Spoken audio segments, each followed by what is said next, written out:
Cette rencontre de 3 jours rassemble des experts, d'universitaires, décideurs politiques représentant plusieurs pays africains pour débattre des multiples dimensions de la souveraineté à l'ère contemporaine. Une cérémonie dédiée à cette célébration a débuté par une allocution du directeur général de l'ENA, Dr Borgo Hassan, qui a souhaité la bienvenue aux participants, sans omettre d'exprimer sa gratitude au chef de l'État et au Premier ministre, affirmant que l'aboutissement de cet important événement a bénéficié du soutien constant des plus hautes autorités. Soutien qui a permis, selon lui, de rehausser la portée de ce colloque.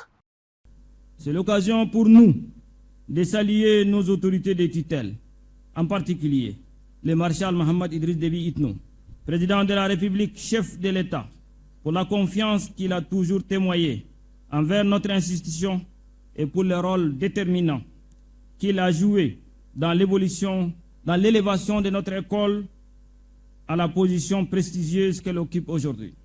Le directeur général de l'ENA a procédé à la remise de l'attestation du 3e colloque au Premier ministre ainsi qu'à la ministre secrétaire générale du gouvernement. La ministre secrétaire générale du gouvernement n'a pas manqué de relever l'impact de ce thème sur l'avenir du Tchad. Cette question n'a rien d'abstrait. Elle touche au droit de décider, à la dignité des institutions, à la vie ordinaire des citoyens.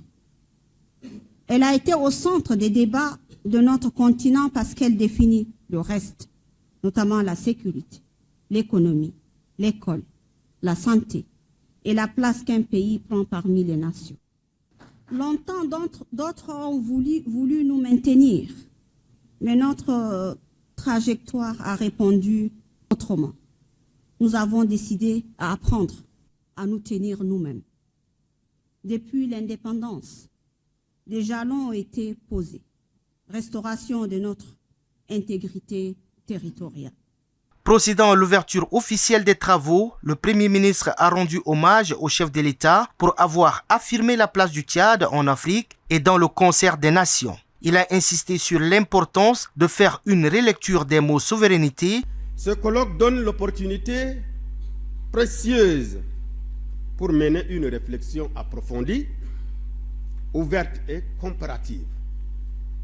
Les échanges qui se tiendront ici permettront d'aborder le sens de la souveraineté sous toutes ses dimensions, juridiques, politiques, économiques, numériques, sécuritaires et culturelles. 6 panels thématiques et 32 communications constituent l'essentiel des travaux de ce colloque prévu pour 3 jours.